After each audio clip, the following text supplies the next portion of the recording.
Good afternoon. Thanks for joining us. I want to welcome everyone to this live streaming special, How We Adapt Climate Change on the West Coast with Marketplace. I'm Molly Wood, host and senior editor of Marketplace Tech and host of our ongoing series called How We Survive, Adapting to Climate Change, which, as you have probably noticed, is something that we are all starting to think a lot more about. It's very relevant to our conversation today. Although much of the United States is dealing with the cascading impacts of our climate crisis, we're going to look specifically at the distinct challenges facing the West Coast region. From the Pacific Northwest down to Southern California, the coast has seen record heat, pervasive drought, the recurrence of devastating wildfires, even as we're speaking.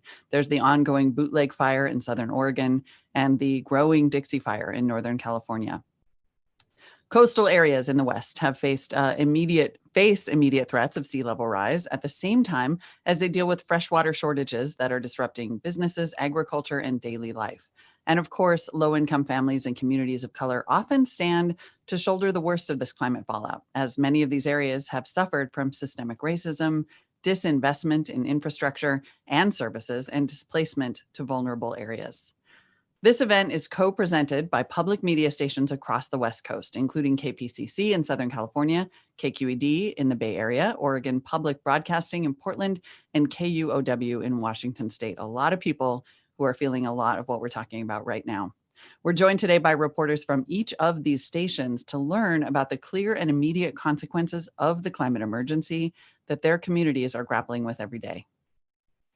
They're going to share the ways their local coverage has shed light on pressing concerns for the region's new climate realities. That's everything from the management of natural resources and infrastructure to industry practices, emerging technology, and measures to build resilience on the West Coast, which are not only a necessity, they're an opportunity to harness untapped potential, upgrade systems, and hopefully improve equity. So we're going to go one at a time through a conversation with each reporter, and then we'll bring everybody back at the end to have a group conversation about what we're seeing and how we can adapt our communities and our thinking. We will be taking your questions live all throughout these conversations, so please submit them as they come up. I want to start with the region's relationship with water, the drastic effects that climate change has brought, and how these impacts are being felt as we increasingly enter into a mega drought on the West Coast. I welcome first KQED's climate reporter, Ezra David Romero. Ezra, thanks for coming on. Hey, thanks for having me. You look great. I like your suit jacket. Thanks. We always have to start a really unfortunate topic with a moment of breath together. Like Exactly. You look great. Let's do this. Tell us, for those people who are not in the West Coast, not in California, give us the lay of the land in terms of the drought that we're experiencing right now in the West. Yeah, well, this is the second drought within a decade. We had that multi-year drought from 2011 to 2017 that was felt across the state and across the West. Then there's a couple years, a couple wet years, and now we're in the second year of drought. It's not just in California, it's all over the West Coast, and even inland a bit. There's wildfires raging across these states as a product of drought drying these areas. When it comes to water and drought, there's places in the Central Valley, farm towns, people's wells are going dry. There's water restrictions in place in certain cities. There's a 15% voluntary water restriction across California. And then each location kind of has their own mandatory or non-mandatory restrictions. So it's growing. Tell me more about the restrictions, because that does seem to be a big question that local authorities are grappling with. There are some parts of the state that have none, would barely even know that the drought is this bad.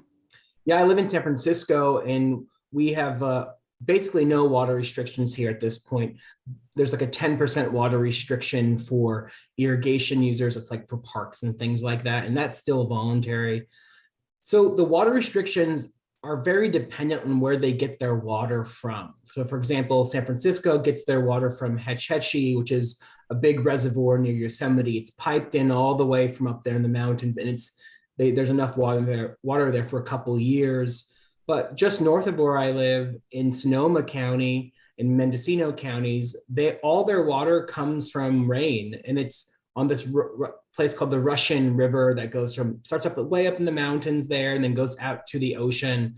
That this river system historically goes dry every year before we put dams in it. And now they say that one of the reservoirs could go dry this year, and the other one, they're limiting the water that comes out of it because they want to make sure there's enough water for a third year of drought. And that's kind of what everyone's talking about. It's like a lot of places have enough water for this year. And that's why the water restrictions are in place, because they want to make sure that if there's going to be a drought that continues on for 3, 4, 5 years, that there's enough water in the system, at least to get through next year. Talk about, in your reporting, there's really this exploration of how historical water management plays into the situation we're in today. Like you talk about Lake Shasta, I think, or Mendocino Lake, where historically they've managed it by basically always releasing some water, whether or not rain was coming. And now they're trying to rethink potentially a decades old policy, right?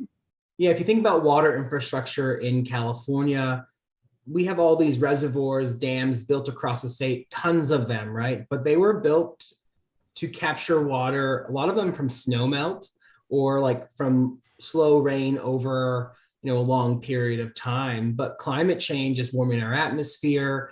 It's creating shorter, more intense rainstorms, that don't always fall in an area right above these reservoirs. And then they're also often warmer and they're melting the snowpack, or they don't create snow in the first place.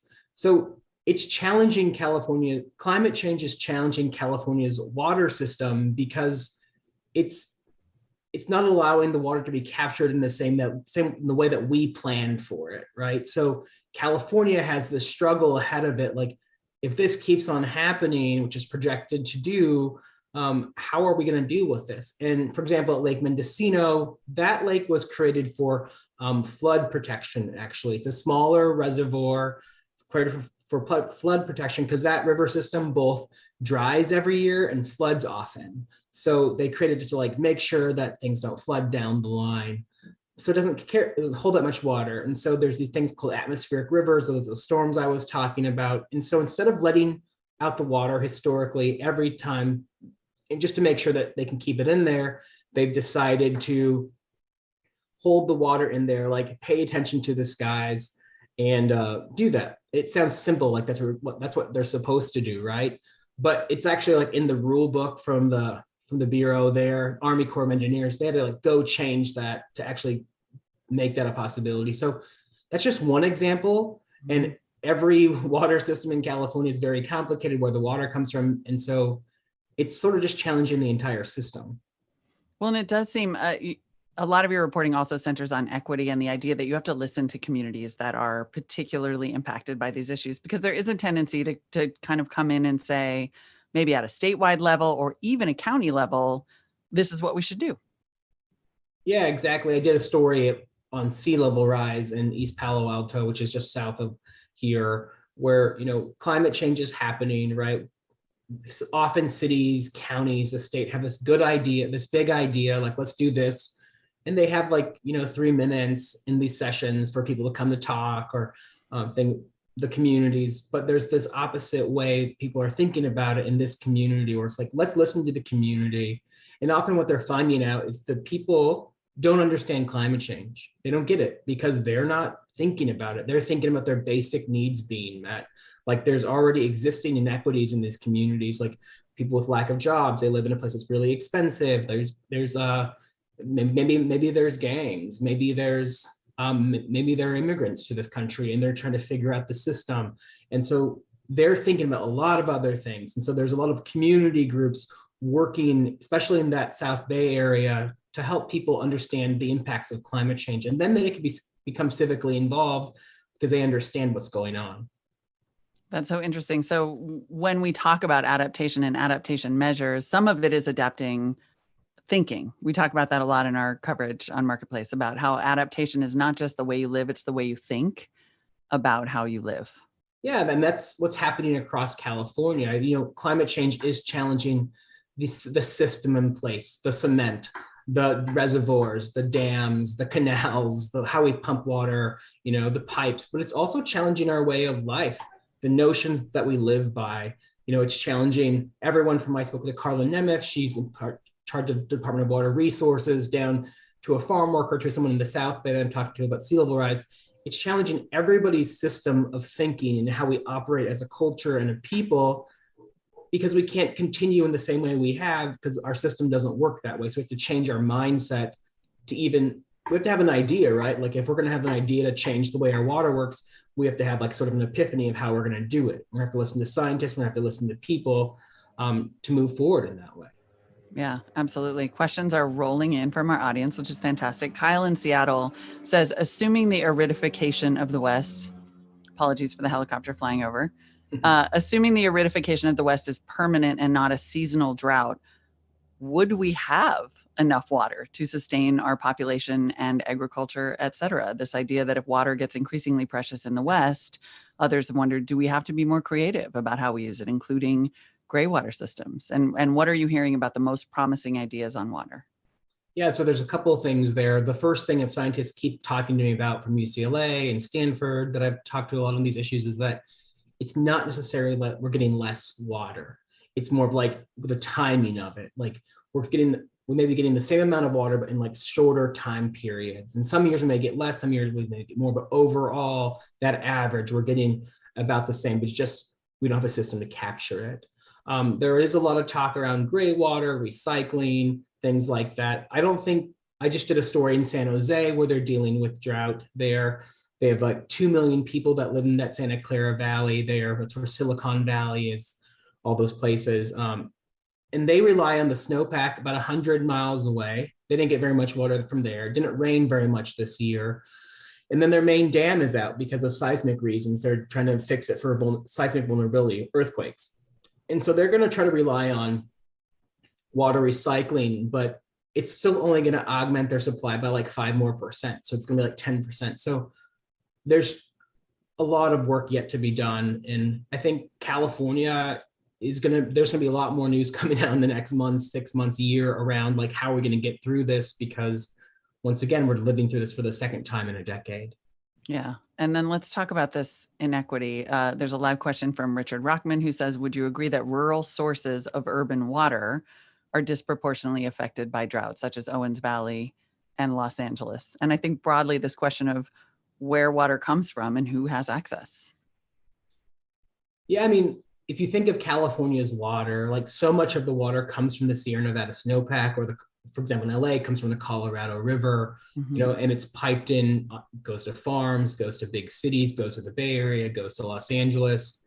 When I covered the Central Valley for 8 years, a lot of the people who see the impacts of the drought first are farmers, and then people who live near these farms or live out in these rural areas. And so I think there is a rural urban divide in some sense, but at the same time, there's communities that are dealing with the opposite side of the drought when it comes to wildfires that live near these communities. So it's in some sense, the conversation about the rural urban divide is good, but others, it's a little bit mute at this point because we're all under climate change at the same time, dealing with a system that's aging, in climate change that's altering the entire system. So it's a conversation we kind of have to have all together.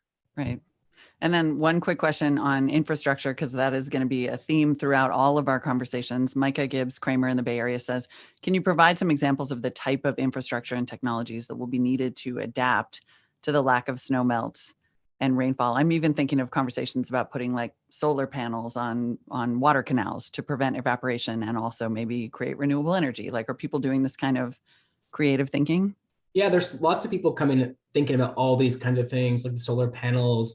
I did an interview yesterday with the person who runs Marin Water, which is north of San Francisco, where they have a 40% water restriction, because they don't have enough water. They're not sure if they're gonna have enough water next year. And they don't have any groundwater. And so they're thinking about everything from desalination to putting a pipeline over a bridge to get water from somewhere else. They're also talking about putting simple things of like putting a bucket or like a big canister to collect rainwater. I think from my reporting so far this year, it's kind of like all the solutions have to happen in some sense, because if rain is falling in different places, we're not catching it in these reservoirs, if it falls in a mountain where there's no reservoir near it, like the water goes somewhere else. So it's kind of like they have to figure out all it's and all. What is the level? I have one last audience question for you, but first I want to ask just what is the level of awareness? Like you talked about the East Palo Alto reporting, where people are not necessarily thinking about climate change and climate adaptation and mitigation techniques, right? They're thinking about jobs. But generally, I'm in the Bay Area also. I'm not under a water restriction. Like, do people realize how bad this drought really is? I don't think so. I think it's very dependent on where you live and what you see. Like it's 55 degrees out here in San Francisco today. It's green. People, we don't have a water restrictions. I think it can be easy to not see it and feel it. You may not even read the news or may not even see it. You may not follow the right accounts on your social media, so you don't even see anything about it. But I think it's very dependent on where you live and what's coming down on you. And I think that's part of the problem around this kind of stuff. We don't see it as a communal issue because it's not in fact impacting our own lives. Finally, from Emily McCoy, how are different states and regions managing the balance between population growth and the future of water needs? This also applies, of course, to intrusion on wild spaces and wildfire risks. We heard about a town, I think, in Utah recently that essentially said, we're not allowing any more houses to be built that connect to our water system. I'm not sure how every state is doing it, but I know here in California, there are bills in the legislature to help limit where people can live or what new development can happen in wildfire areas. I also don't know if there's actually that much widespread thought if it's that cohesive yet around this kind of stuff. Unfortunately, sometimes humans don't make changes until it gets really bad and it's in our faces, right? And I think that's why we think about wildfire and drought right now, but we're not thinking about sea level rise in the same way in these other topics because it's not right in our faces right now, but they're all impacts of climate change that are sort of baked in. Yeah. What are you working on now that people should keep an eye out for? Yeah, we're going to continue doing stories about drought and sea level rise. Those are my two beats. And so I'll be working on stories about like how California is preparing for a third year of drought. Who's responsible for making sure the Bay Area is okay when it comes to sea level rise, especially as it speeds up over the next 10, 20 years. Thank you, Ezra. Great way to start off this conversation. I appreciate it. We'll come back around to you for the group chat a little bit later. Cool. Thanks for having me. All right. Now I want to introduce Sharon McNary from KPCC to look a little deeper at and more at infrastructure preparedness amid intensifying wildfire season. We're going to go from drought to fire, which is a pretty natural progression. Sharon, thanks for coming on.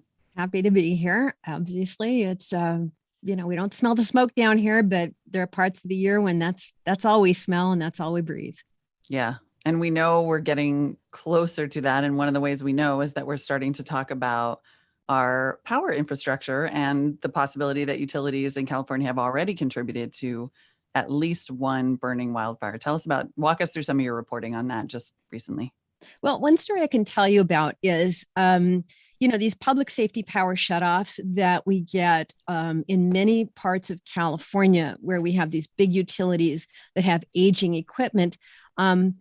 Let's go back to Thanksgiving morning last year. It was a cold day. It was very windy. There were Santa Ana winds blowing through.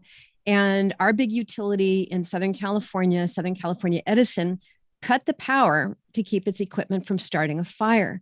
Because most of the destructive fires we've had in recent years have been caused by Edison, PG&E, those really big investor-owned utilities.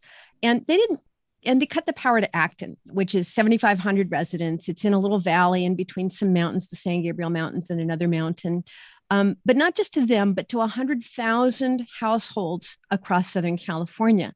And for the people of Acton, their power was out for 3 days. And this was about the 8th or 9th outage they'd had in the pandemic year when people are working at home, kids are studying at home. And this is a rural area. The homes are on 2.5 acres. They use septic tanks. They flush with water from their own wells. So when the power is out, so is the communication from the cell phone towers. When those batteries wear down, the horses can't get water. You can't flush your toilet if you have electric heat in your house. So you're really back to a very primitive situation when the power is out. So this one outage for Acton, that was it. I mean, they were so done with Southern California Edison. And they'd had some raucous meetings, town council meetings with Edison, but they were very unsatisfied with the answers they were getting from Edison, which was that, oh, we're, fixing up your system as fast as we can, but it's going to be a couple more years. And you really got to be resilient because your power could go out for any reason, like an earthquake or a fire. After the Thanksgiving outage, which lasted 3 days, Thursday, Friday, Saturday, Actonites, they have this little volunteer town council. It's not even an incorporated city. And so these unpaid members took some real action. They said, we're going to become an official party to the state regulatory process looking at these outages. And so that's what they did. It was a real equalizer move. And so that enabled them to ask really specific questions of Edison and get specific answers, not just spin, not just PR, not just the community service centers that'll give you a power bar and a place to plug in your phone when there's no electricity. And what the town council was finding was that there were hundreds of pieces of equipment across their power circuits. There are 3 of them that were needing to be replaced within 6 months in a high fire zone.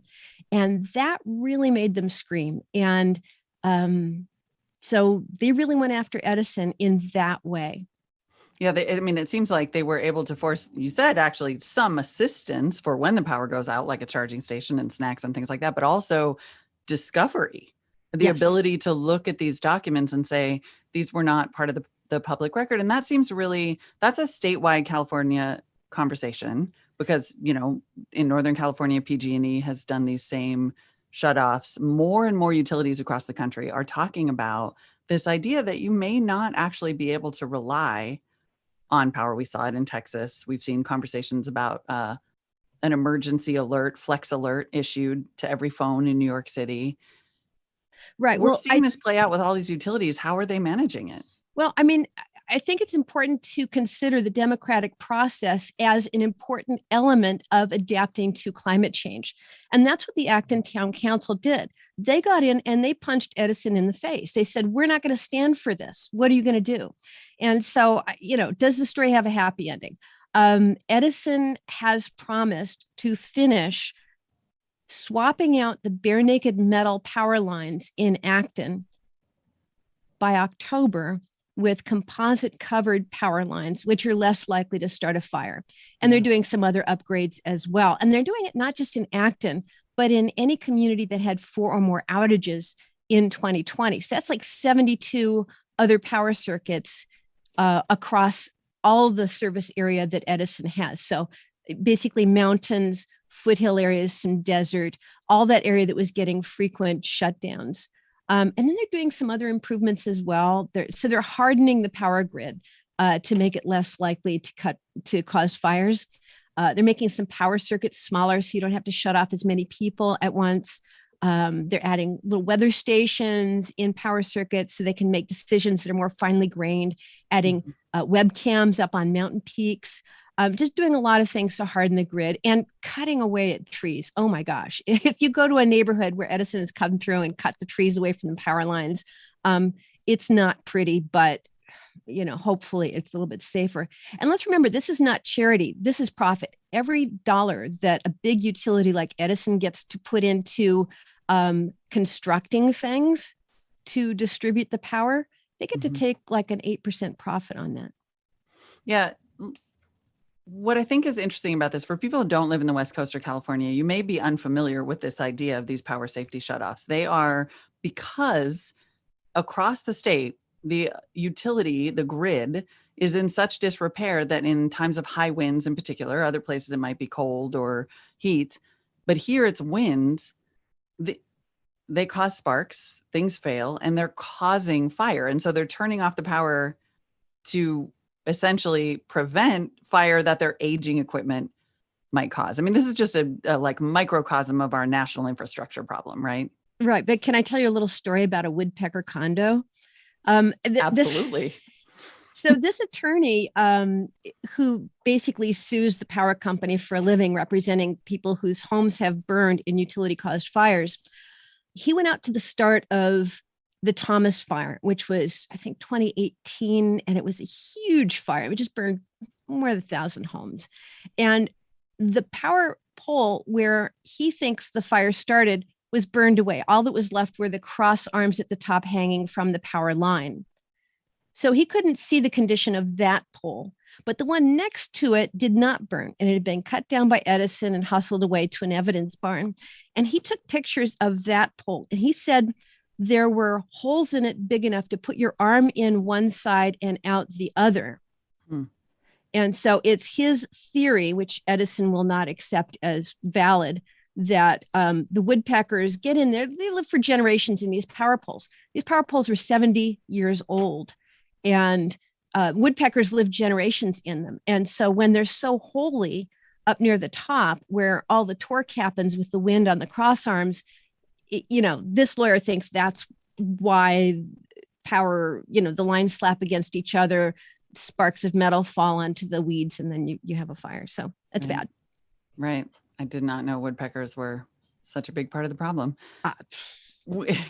We do know that utilities, because of a combination of public pressure, lawsuits, media stories, are starting to spend more money to harden the power grid, in some cases burying lines or updating, these fix-it items that were on their list. That's going to take a long time. It's going to take a very long time. And so what's going to be done in the meantime? We know that there's some change coming from the legislature. There was a bill passed in 2018 to pour $1 billion into new projects for forest health and fire prevention and fuel reduction, that sort of thing. The same bill has some new rules to keep utilities from going broke when their equipment causes fires, because the liability can be in the billions. 2 fires in Southern California have already, I think Edison says they're going to pay like $4 billion. That's what they're bracing for. So it's a lot of money. And then there's some protections in the law to keep utilities from shoving all of those costs at once onto the ratepayers, so you don't get bill shock, right? So that's a thing. There's also a commission on wildfire recovery that's researching how to, I'm going to use air quotes here, socialize the costs of wildfires. And that means to spread the cost presumably to a broader base of payers, not just governments and utilities and ratepayers, but maybe, taxpayers, since we all need power. So who knows where that's going to go. And then there's this thing called climate insurance. So a couple of days ago, Insurance Commissioner Ricardo Lara put out a report calling for several state policies to change to create something called climate insurance. And it's a mix of policies. On the one hand, it could be something like parametric insurance that pays a certain payout for an anticipated loss versus an actual loss. Imagine like a car dealer getting a payout every time there's a hailstorm near him, whether the hails, break up his cars or not. He gets a certain payout to deal with that effect of climate change, these more intense storms. But communities could theoretically take out climate insurance to cover costs that individual homeowners and renters might not be able to cover. So that could get roads repaired and debris cleared more quickly than waiting for, FEMA or state emergency funds. Could make communities more resilient against fire and make insurers who have wanted to walk away from fire coverage because it's so expensive. If there's a way that community insurance, climate insurance, can lower the cost of insuring for fires by incentivizing things like creating defensible space in public properties, that sort of thing. Just dumped my coffee on the board. I'm sorry. We've all been there. We've all been there. That's okay. So if they could do things to make communities safer from fire, then insurers theoretically would be willing to go in more and do more insurance. Insurance has got incredibly expensive and difficult to get in high fire risk areas. Yeah, we've seen people in the Bay Area. I know people in my own family have had their home insurance canceled, and that is a big part of socializing that risk overall. Absolutely. I'm going to go to some audience questions in a second. And I want to encourage you, if you're watching live, put your questions for each of our reporters and general questions in the chat. And someone's gathering them up and putting them in a nice little document for me. Do you need a minute to clean up? No, we're good. Sorry. It seems like some of these moves by utilities, before I get to these audience questions, really are an acknowledgement. You mentioned, I think, this idea that fires are a thing that we are going to have to live with. Perhaps not in this current status quo where the power gets turned off all the time, but that there is this recognition that that isn't going to work and that we have to move toward a bunch of different models. I think we're already seeing examples of that in some other areas. I mean, if these floods in Germany don't get that country to do more of, I mean, they already have a head start with things like climate insurance.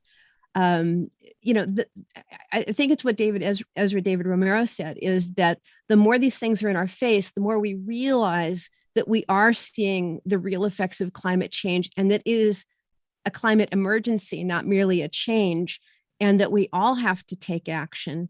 I think that we'll have more progress toward collective solutions.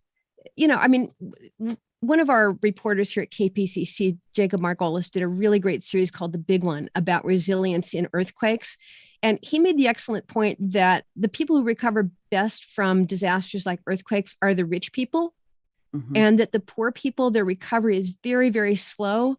That has to be a realization top of mind with every policymaker, that not everybody's going to have the gold-plated insurance to become made whole. And FEMA is not going to do it for you. The state's not going to do it for you. And if you can't afford the insurance to do it for you, we're going to be looking at societal spiraling down. If pieces of our communities cannot recover from floods or fires, then business goes down. They can't support the tax base. Everything's related to making things safer for everybody. Yeah. There's a live question from Margie Bone asking essentially whether renewable energy also could be a way to avoid fires. Like in Western Australia, she wrote, the utility outfitted farms with solar panels and batteries to eliminate the risk of power lines starting fires. Is that an option, and or does it pose other potential problems? Well, I know there are tons and tons of people in California who would love the option to generate their own electricity, have their own Tesla Powerwall out back, and not be on the grid at all, or be on the grid and be able to disconnect at will. I think it's coming down the road, but it's still a ways out. These power batteries in your backyard are still quite expensive. We are seeing moves, and again, solar energy has been something that basically rich people can access, and I think that there's efforts to make it more available to poor people through something called community solar, where they can actually take advantage of the subsidized equipment that gets put up and the lower rates and the renewables. So that's one way. I mean, so much is going to depend on the ability to store the energy you create during the day. And that's only just starting to happen with these very large battery plants out in the desert. Right. There's one thing that I'm really encouraged by. LADWP has these two lakes. Well, they're not LADWP's lakes, but they use them. So they've got a low lake. LA Department of Water and Power, right? Yeah, for people who are not here. Yep. Yeah. They know what it is up in Mono Lake. So they've got these lakes. Okay. And during the day, they take water from the lower lake and they pump it uphill to the upper lake. And then at night, when solar and wind falls off, they run the water from the top lake through turbines down to the lower lake. This makes Los Angeles City a little bit more independent because it can generate power at hours when the solar and wind are falling off, at a time when people are backing away from gas plants, at not building gas plants. The gas plants on the ocean, people want to shut them down, and LA, city has committed not to rebuild some. And so pumped storage is a way that we could get more energy in the system in a fairly clean way. Now, imagine doing that on a really big lake like Lake Powell out near Las Vegas. That's kind of out in the future. So that's renewable energy. You pump the water up during the day when you got lots of solar and wind, and then you bring it down at night when you don't have that thing. Right. And it's about storing energy in all kinds of ways, not just batteries. Quickly, before I let you go, this is fundamentally a question of maintenance. And you mentioned, profits are at stake. What will it take? Marvin J. Ramirez wrote in and said, our power grid is suffering from poor maintenance, as we know. What will it take, though, do you think, to make these companies really, no company wants to spend on maintenance. I mean, I'm sitting here on a really old computer. All due Every respect to my bosses. every single public agency in California has channels for regular people to go in and speak harshly to the powers that be. Mhm. And when a room fills up on Zoom or in person with people angry at something that's going wrong, that's when change happens. It doesn't happen when agencies, for-profit companies and big utilities, do this thing. Then what do they call it? Captured regulators. Regulatory capture. Yeah, the big utilities are spending millions and millions of dollars to persuade policymakers and the regulators, and mom and pop got to get in there and punch it out too. Yeah. But that's going to take awareness. It's going to take people getting out of their news bubbles and being aware of what's going on around them. Well, when the lights go out, it definitely gets your attention. Sharon, thank you so much for the time, and tell us what you're working on real quick before we come back together for our group chat. It's a little bit of a housing story and a water story. I'm looking at RV campgrounds that some of which on the low end have become housing of last resort before you're actually boondocking in your camper on streets. And so I'm looking at the extent to which those RV campgrounds might be polluting the groundwater through failing to have adequate sewage permits. Yeah. Yeah. It's like, man, it's making my eyes glaze, but it's really interesting once you dive into it. Oh, no, it sounds fascinating. Every story is both a climate story and a housing story. Sharon, thanks so much. We'll see you again in a couple of minutes. You bet.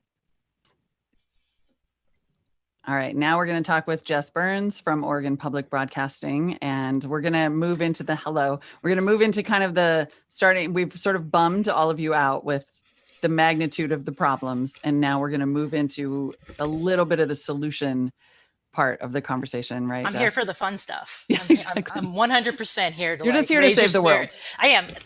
It's going to happen. Yeah, no pressure.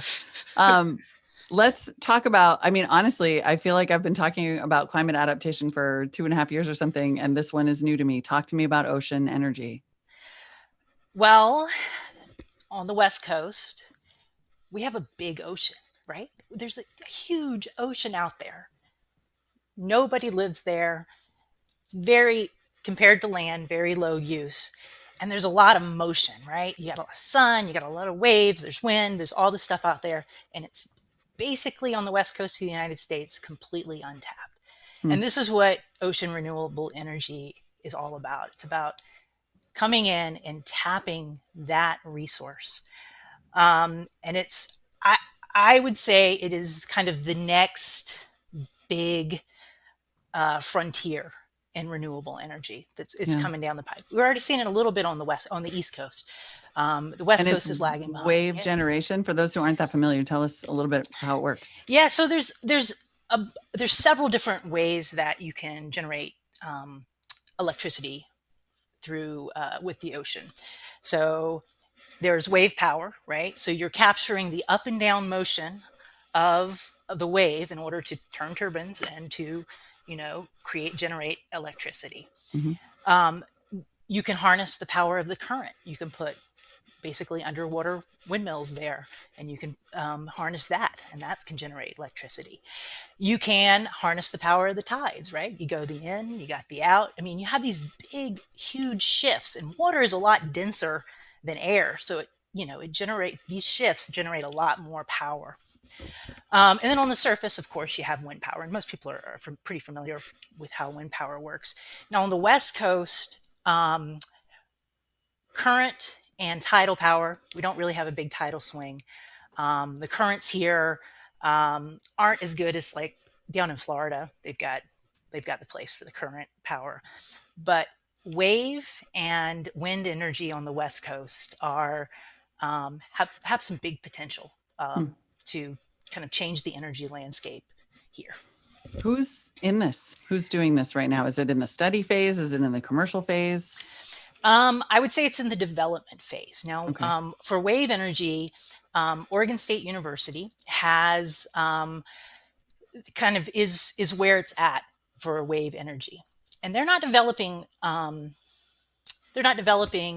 wave energy generation devices. What they're doing is they are creating kind of greasing the pipeline, or is that grease and pipeline probably are not the best mix there, but they're trying to speed up the process to get this technology developed. And so what they're doing, I guess I should back up. So when a developer is trying to develop some kind of new technology, um, one of the things they need to do is test that technology. Well, to test something off the coast of the United States, you have to get all kinds of regulatory permissions. And that takes time, it takes money. And, unless these are huge multinational corporations that are doing this, and as far as I know, most of them aren't, they're more kind of, entrepreneurial kind of outfits. That's a big challenge. And what Oregon State University is doing, they have a project, it's called PacWave, Pacific Wave, and they're creating a testing facility. So basically, they've done all the regulatory work, and they're putting and like buoys out in the ocean off of the coast of Newport, Oregon, and basically these developers can then come in and basically plug their devices into this, and all the infrastructure is there. And they just started construction on it this summer.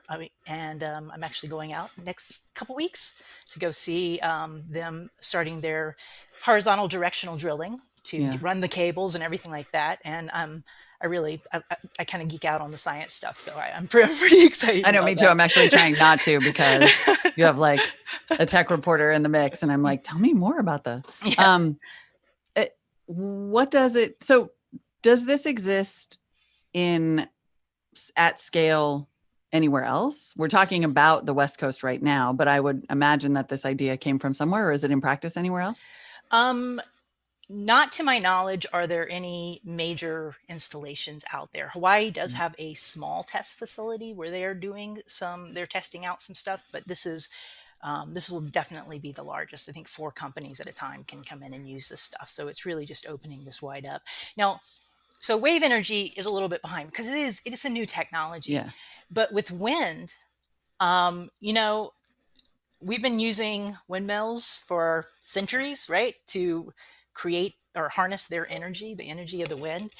And the as I mentioned, the East Coast is starting to already install wind installations. In Europe, there's all these installations as well. Offshore wind. I should make that clear. Offshore wind Right. to kind of harness these ocean breezes, basically. Right. And so it sounds like from your reporting, that is where the momentum is that wind is, Totally. it's a proven technology. We know how to do it. There's maybe no good reason we're not doing it on the West Coast yet. Well, Or is there? Aha. Okay, so the good news.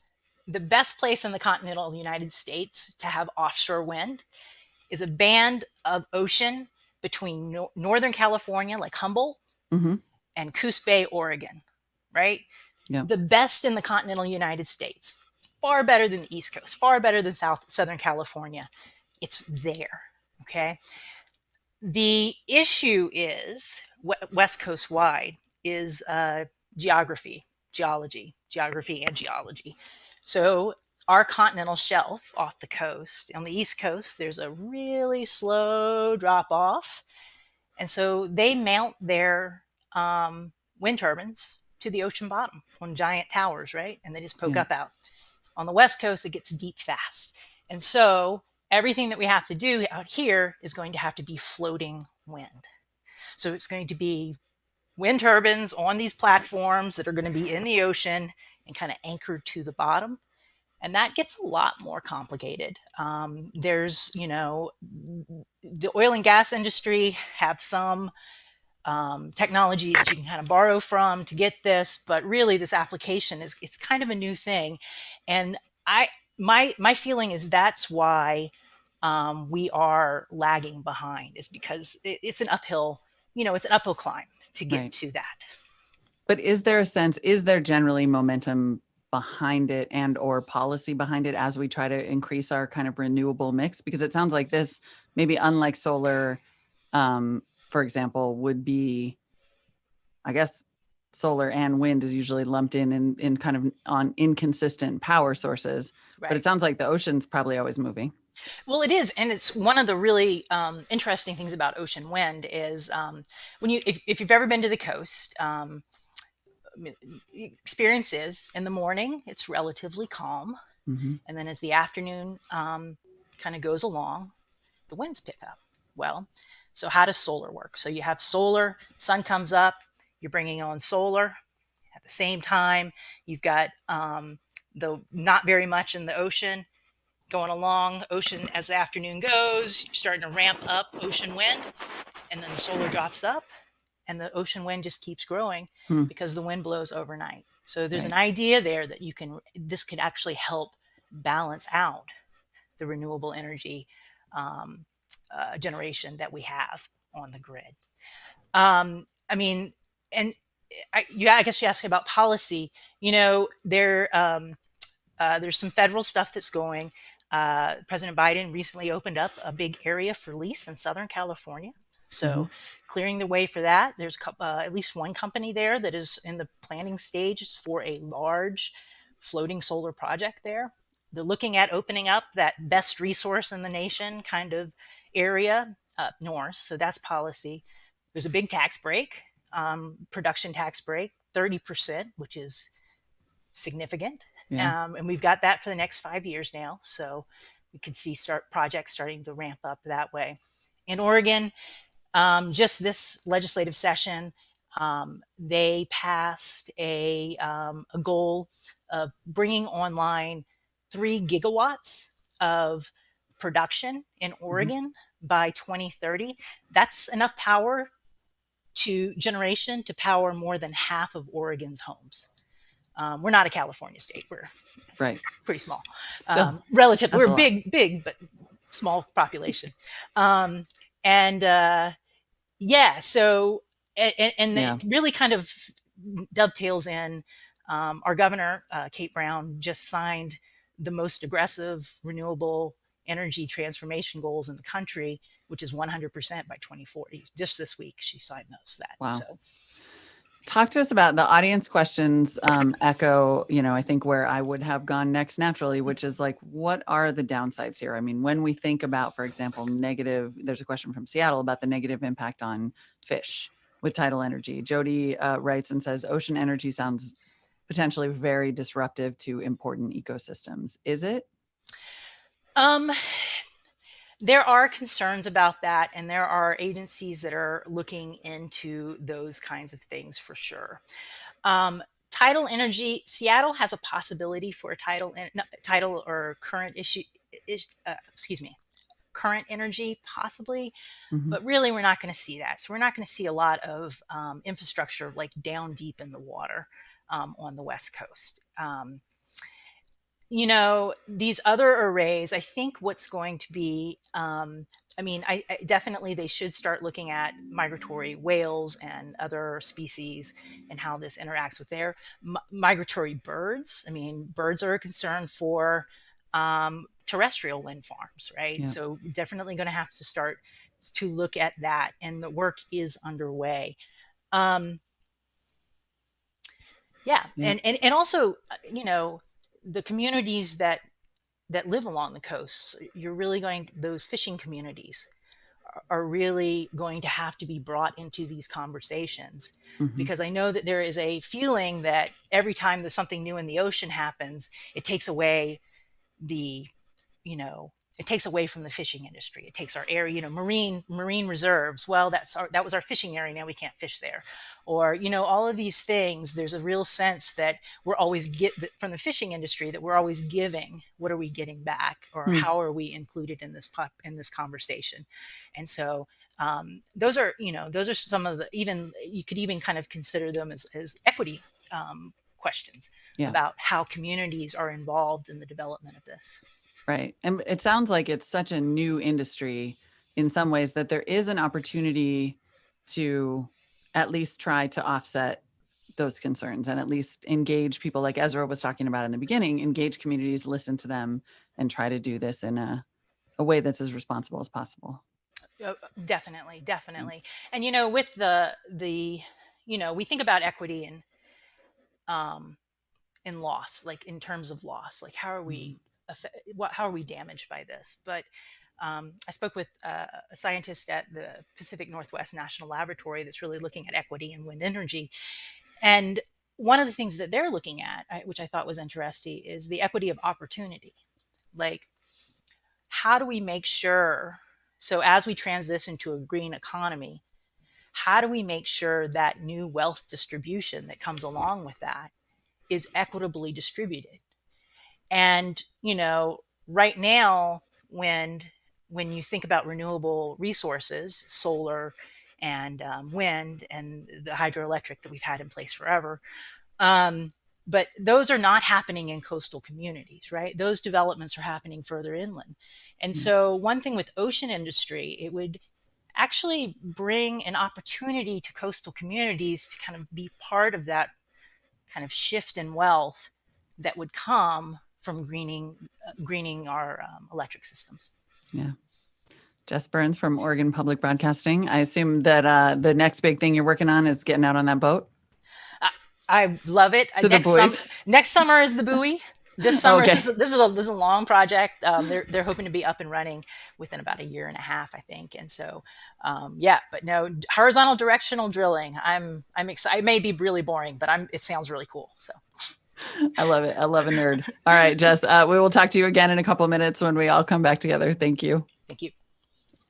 All right. Last but not least, we're going to round out today's conversation with Tom Bantz from KUOW. And we're going to continue this conversation about the energy transition and the solutions. We're staying with the positive with Tom. Let's talk about electrification, transitioning our energy use, not just our houses, like the hidden secret in some ways, right, of energy use, Tom, is buildings. It is. And part of the reason I like delving into this is that it gets personal. You have a stove, you know what you like, if it's electric or gas or whatever it is. And if you like, forced air, or if you want radiant heat from the floor, you don't have to be an expert to have an opinion about this. But, let's start, as you said, with the why. And fossil fuel energy use in our homes and in businesses are among the top 3 sources of climate change pollution, alongside transportation and electricity generation. And in my home state, Washington State, it's number 2, right behind cars, trucks, planes, and trains, because we're blessed with a lot of hydropower for our electricity generation that's clean. So this is getting focus now, after people are kind of seeing, the auto industry is moving toward electrification. Our 3 states here on the West Coast, the legislatures in California, Oregon, Washington, have all set 100% clean energy goals for the utility industry. So by the year 2040 or maybe 2045, the electricity that comes out of your socket will be clean. And at that point, if you've got electric heat, and you've got an electric water heater and an electric range and electric clothes dryer, you're good. But the rub is there are millions and millions of us, households and business customers, who are loath to give up our cheap natural gas, perhaps, or just don't know how to do it, or perhaps in more rare cases are running on propane or oil or diesel heat. And who's going to give them a little shove? And so far, it looks like around 3 dozen West Coast cities are going to take the lead.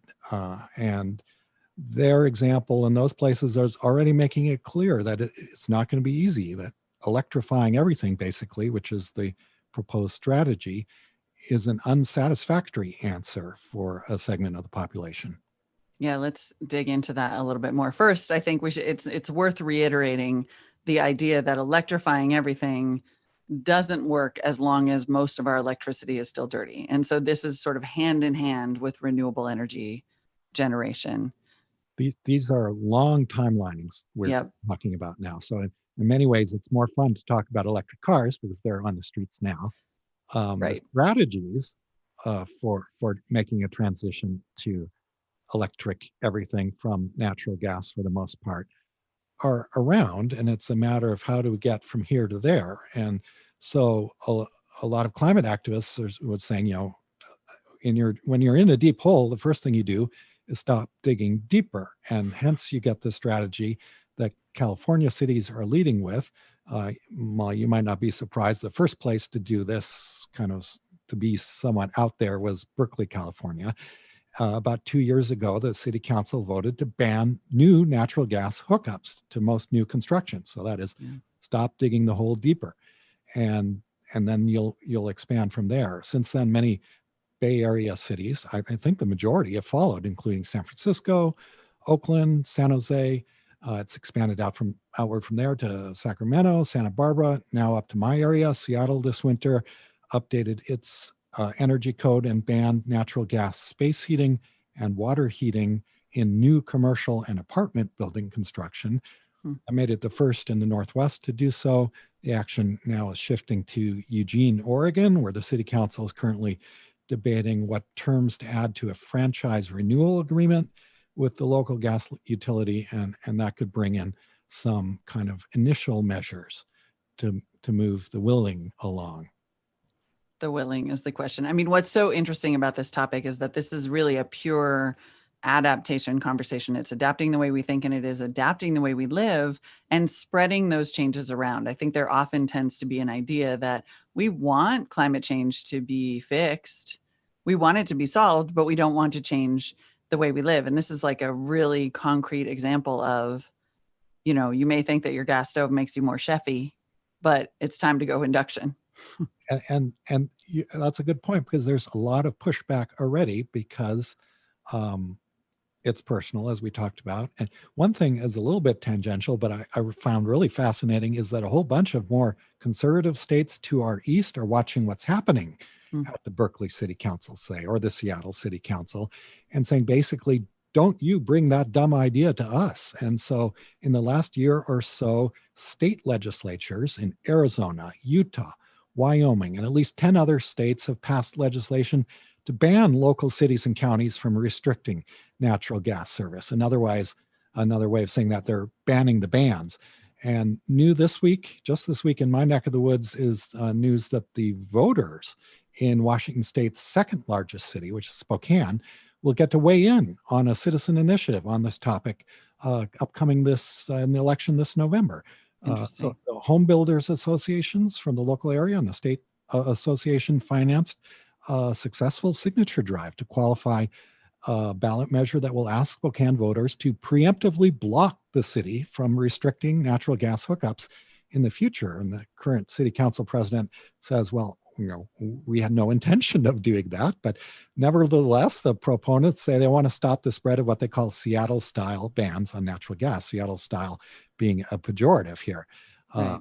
So, I mean, there are multiple critiques that we can talk about more if you want, but I mean, the big ones is the government overstepping its bounds by limiting consumer choice. Separately, natural gas appliances are affordable, and forcing consumers to go all electric will burden some home shoppers with price increases they can, at a time when they can least afford it. And additionally, there's the widespread concern that we touched on earlier this hour, among Republicans especially, about overburdening the electric grid with even more load. I think we could sort of take those in order of reasonableness. I brought up the gas stoves, and that is my fault, because it seems like that's been a very specific part of a campaign, right, from the natural gas industry and proponents of that industry who have sort of targeted the stove as a thing that people don't want to change, even though in most cases what these cities are talking about is not building new homes that have big natural gas hookups. Yeah, and people are really passionate about their stoves. You've picked that up. I mean, in the extreme, you might hear a variation of the only way you're going to take away my gas stovetop is if you pry it out of my cold, dead fingers. Right. And because of that, the majority of these local ordinances that I've seen exempt cooking stoves. For example, the Seattle Energy Code I mentioned earlier, it bans natural gas space heating, water heating, clothes drying in new commercial buildings, but it doesn't touch cooking with gas. That's too hot to handle.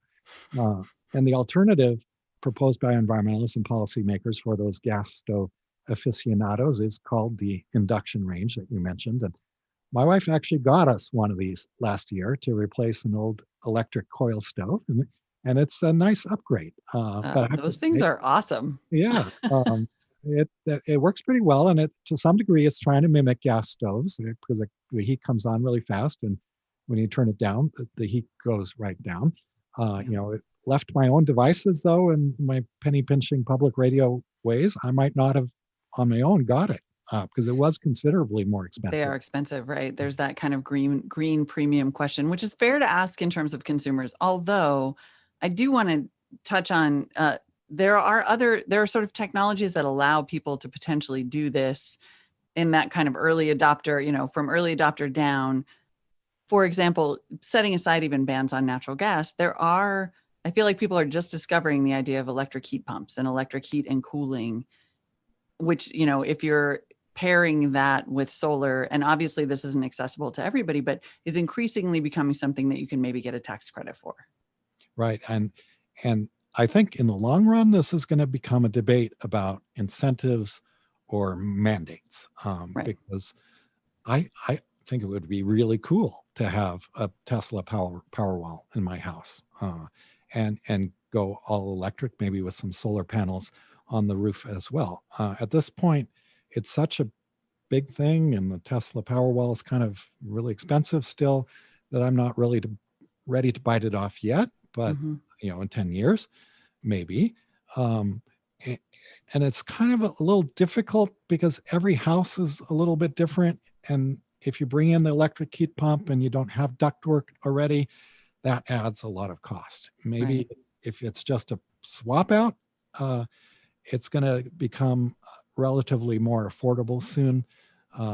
If you're going, one of my house floors, just speaking again, we can personalize this. We have radiant heat with hot water circulating in the floor. To hook up an electric heat pump to that requires quite a bit of replumbing, which, pretty soon I'm looking at $10,000. And it's like, but what about commercial buildings? I mean, I sort of feel like this is part of, the climate debate always comes down to you and me somewhat by design.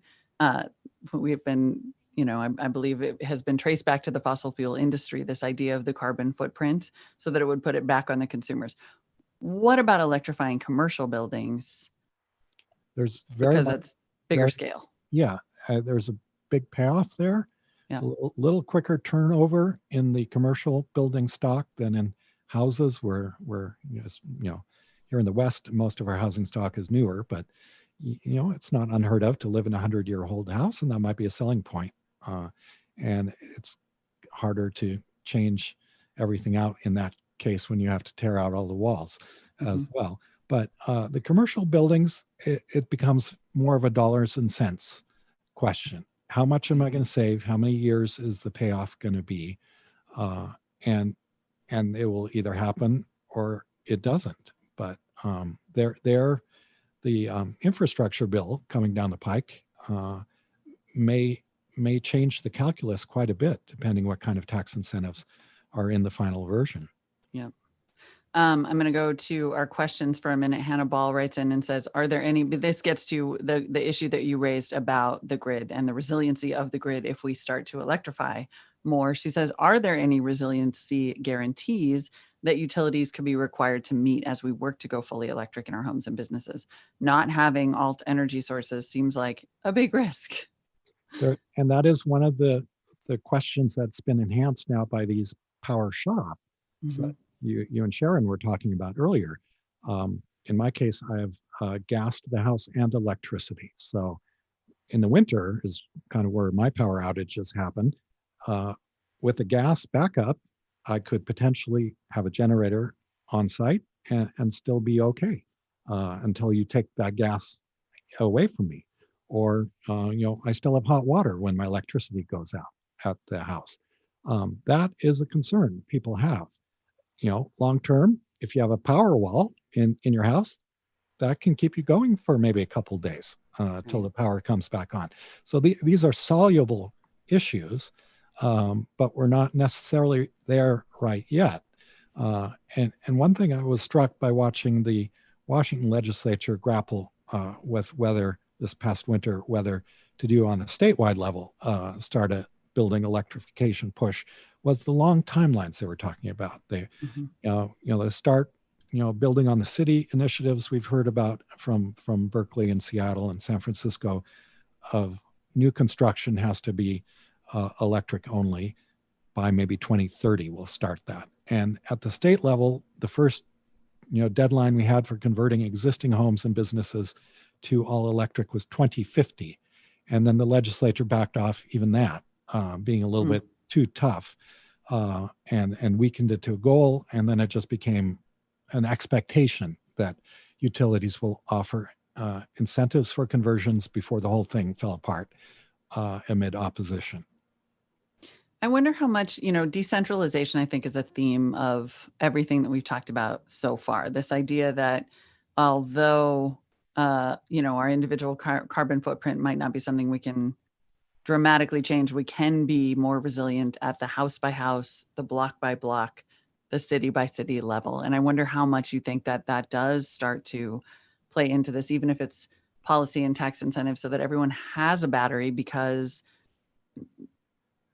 when the power goes out, yes, it helps you, but also because it could be putting energy back into the grid. Our EVs in every driveway become the grid in some ways. Yeah, I mean, the future that the environmental and climate change activists can portray sounds pretty attractive, I think. And you described it well, that, my electric bill might go down if I have the solar panels. And if I have battery backup in my own house, I'm not as vulnerable when there's a power shutoff. There are strong selling points. There's also health, which we haven't talked about. Having a gas stove in your house, there are numerous studies that climate activists are now waving at city council meetings saying it's not healthy for your indoor air quality to have a gas stove running. That's another selling point to maybe convert someone who's on the fence to going electric. But it's kind of right now a family by family battle, business accountant by business accountant battle, right, of persuading hearts and minds that eventually, depending where you live, may have a little bit of teeth behind it. and we should reiterate, it's an expensive proposition still, and that will create inequities. You don't want to have we already have huge disparities in terms of pollution, and if the hills can electrify and other parts of a city cannot, and they have internal and external pollution, that doesn't really help. Yeah, and that, especially now in the last year, where social justice and racial justice reckoning is more important, you hear that as part of the conversation now, which as a longtime state capitol-based reporter, you didn't hear the words equity and inclusion and fairness in the debate about this thing. But there, especially under Democratic control in all of our state legislatures, there's now a paragraph or section or many sections now in big policy proposals like what we're talking about here that go to that very point. How are we going to do this equitably?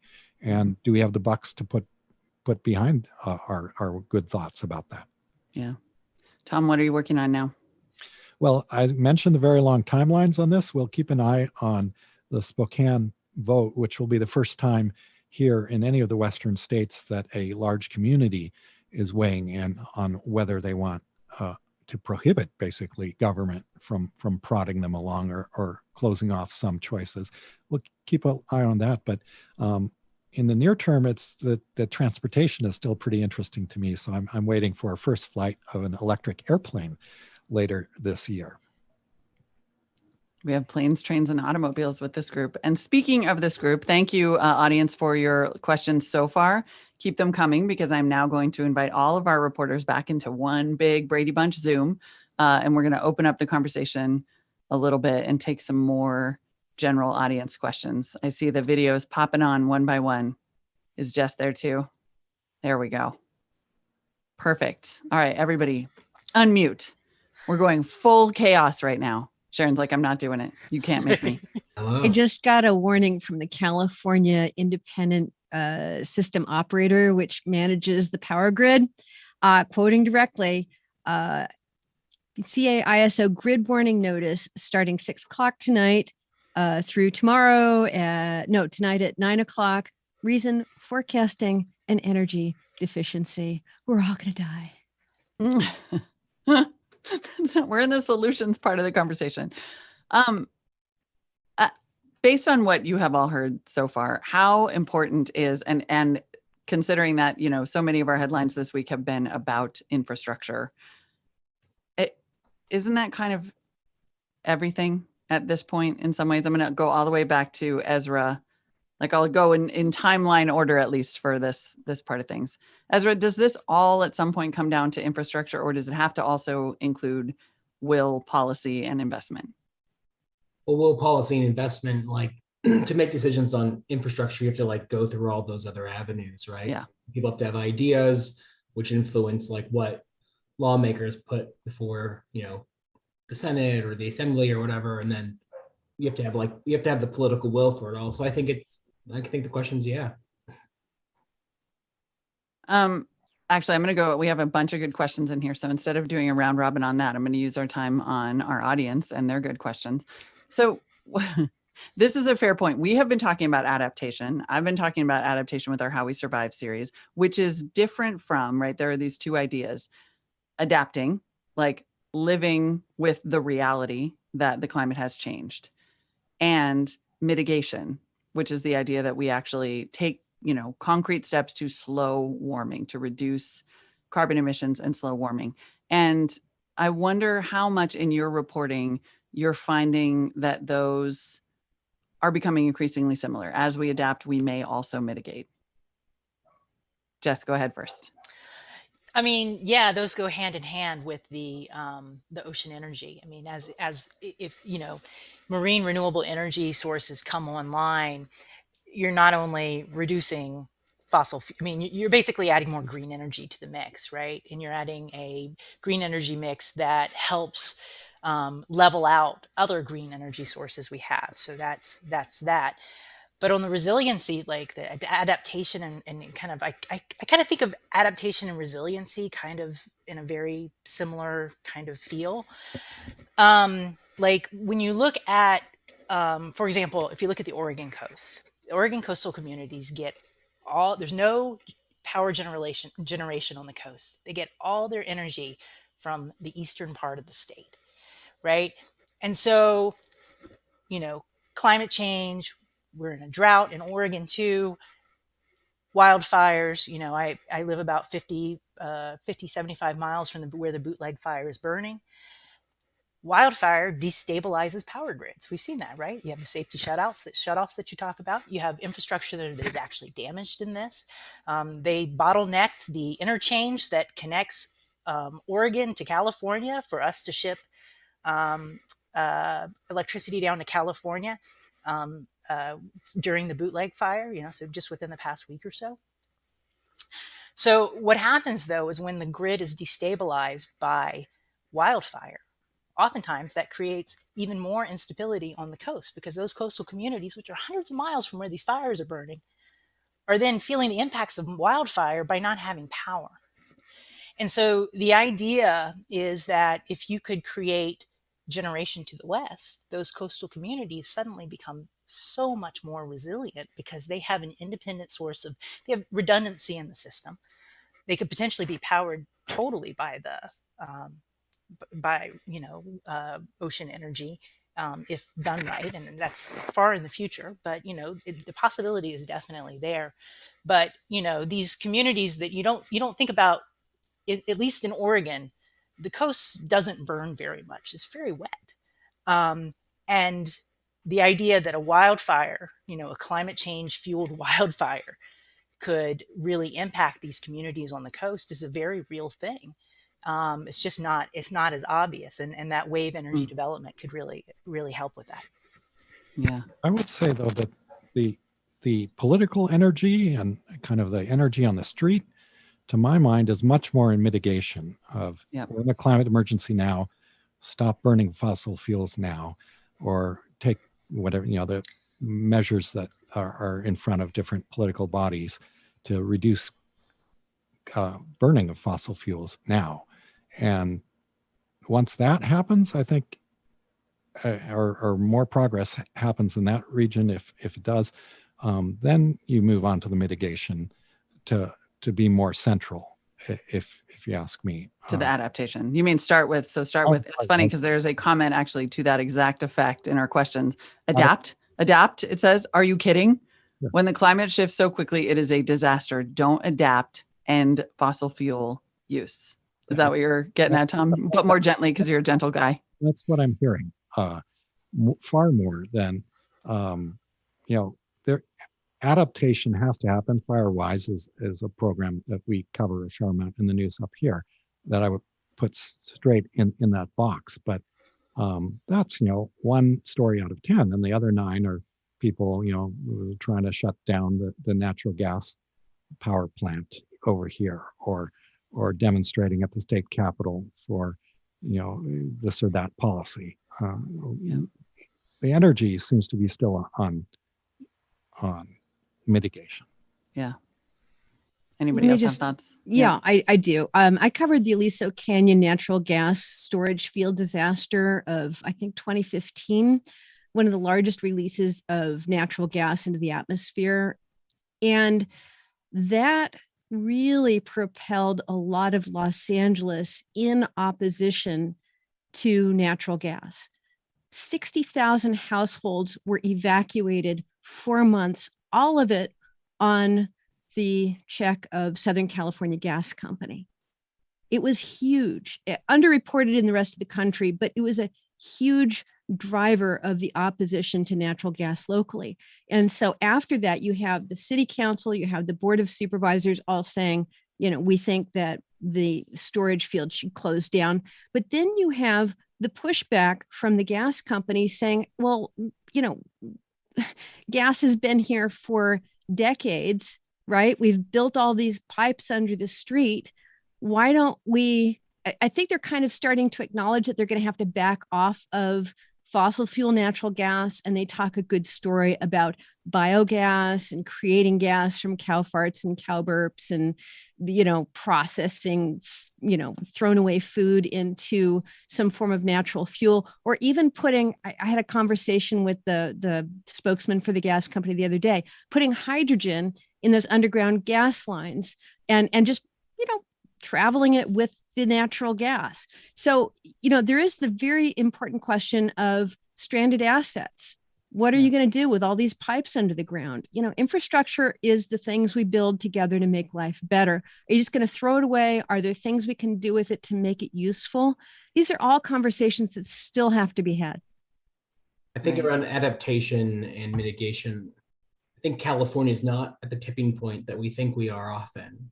Like, there's plenty of climate. We're a huge place when it comes to oil. We're a huge oil producing state. We're very invested in our cars and that infrastructure here that comes with that. But then we have a climate crisis on top of that, just brought on by that very industry. And even fracking is not going to end until 2024 or so here in the state. It's not ending, it's just new permits won't be given out. So it's like there isn't this kind, you may hear on the streets from climate activists or like as they're protesting or online that there's just anger, but it's not translating necessarily into policy. It is in some ways, but in many ways it's not. Yeah. I think that leads to this kind of larger question that people have raised in a couple of different ways, getting at the idea of our reactive system rather than proactive, right? We have a reactive government rather than a proactive government. And on top of that, we don't have great coordination and cooperation between cities, towns, counties, state, and federal government. And I wonder how you're seeing in your reporting all of that come together. We have there are so many roadblocks and at least half of them are just humans. I'm working in a series around like sea level rise and like how this whole region called the Bay Area comes together to like figure out sea level rise. When I put a list together of all the entities involved when I first started. It's more than 150 entities just involved to like figure out a regional plan. So there's so many roadblocks that sometimes it just doesn't happen. I mean, it's even though the climate crisis is here, a lot of this just is happening so slowly. I don't know if I fully answered your question, but I just started thinking about that. Sorry. No, I mean, I think that's exactly it. And I wonder in all of your reporting, when are there times when you see the morass ahead of you? It's like quicksand and you're driving right for it. And how, is there a part of that that makes you feel discouraged? Or are there times when you're like, okay, one person can actually break through, or one group can get everybody else in line? Just Sharon, you're shaking your head. Ezra, go ahead. So like on the sea level rise stuff, I'm thinking about, part of like our role as journalists is like, yes, to tell people's stories, but our goal is to also press leaders and do some solutions journalism ourselves. And it's like hold some people accountable for where we're at in this world and why things are not happening. So I think some of it's our own fault, like if we're not actually doing the work, and that's myself included. And just to do better, to like push the right people to write those stories in that way that can actually elicit change. Yeah. I would like to see everybody watch the Netflix series Occupied. It's in Norwegian, but they have very good subtitles. And when the Norwegians are talking to the Russians, they speak in English. It talks about how Norway decides to use thorium and no longer drill for gas. And Russia comes in and occupies Norway to keep the gas flowing. And Europe backs up Russia because they want the gas as well. So it's kind of geopolitical, but a lot of the same thing could be seen happening in California on the West Coast. There's just so many powerful forces at work to keep the inertia going that, any steps we take to improving we're just kind of like collectively bumbling our way forward. Mm-hmm. So I'm not super optimistic, but I know today we're far better off than we were even 20 years ago. I mean, doesn't it feel to you like, and possibly this is partly because of the pandemic and a whole bunch of people all realizing that the worst can occur. It feels like there is more momentum now. I mean, extreme weather is unavoidable. It is the climate has changed and people are feeling it everywhere. Does it feel like there's at least more momentum in terms of conversation? Have your beats gotten more popular? I'd say that we got popular. They turned a whole science desk into a climate desk at KQED. Now we're only focusing on climate stuff. So in some ways, yes, it's become popular. Like we get like way more interactions on social media from young people when we talk about climate change and we talk about solutions and we call things out. Yeah. I still think there's I still think there's a major piece of California public that just mentally turns off to the topic because it doesn't feel immediate. It's like, oh, we've had hot summers before. What? We've had rains before. Tom, I wonder, that's one of the things you said, this is personal. And the more personal it gets, the more house by house adaptation becomes, resilience and survival become. I definitely think there's been a change in the last couple of years up here in the Pacific Northwest. I'm a native of Seattle, and we never had summers where we get socked in by wildfire smoke when I was young.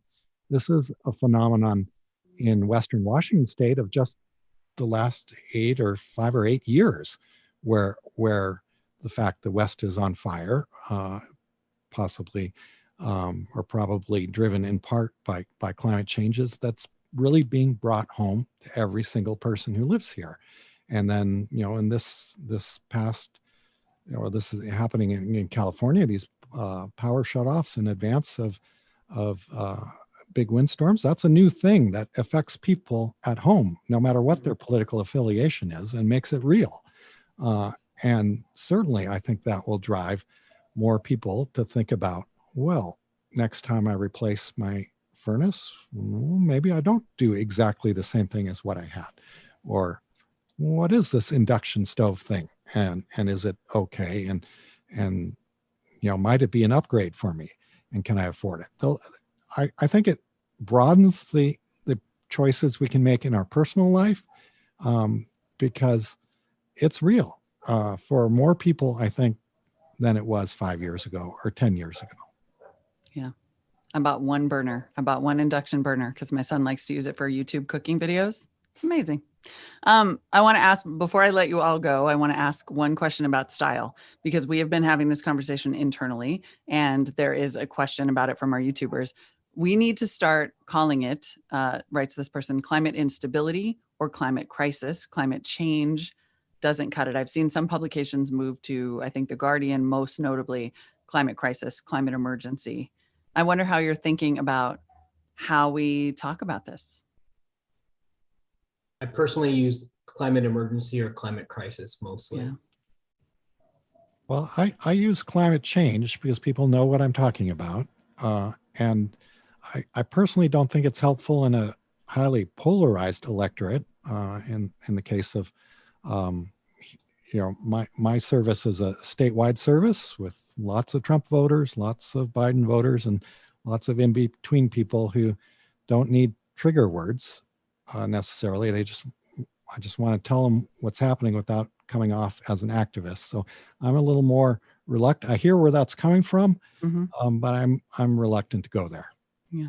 Yeah, the science and environment team at OPB just a couple years ago, when the Guardian came out with this, we had these big discussions, and we did not make a hard switch to climate change or climate emergency or climate crisis, but that language is used when needed. When it makes sense, we will use this language.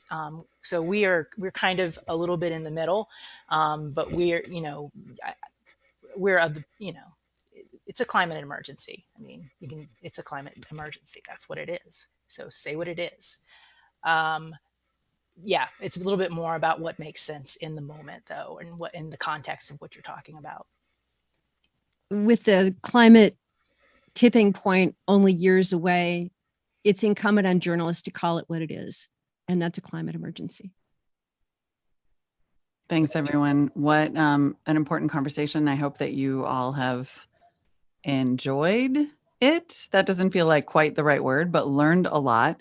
All of this really fundamentally is urgent. I will say we are expecting in about 2 weeks the first global climate report from the UN's IPCC since 2013, and I don't expect good news. So keep an eye out for that, and keep reading and listening, obviously, to the great work of all of these reporters. I want to thank everybody from the participating stations, KPCC, OPB, KUOW, and KQED, as well as, of course, Tom, Ezra, Sharon, and Jess. Thanks to all of you for joining us tonight. You can find much more of their reporting at every individual website, all the station websites. We're at marketplace.org/climate. And thanks again for turning up.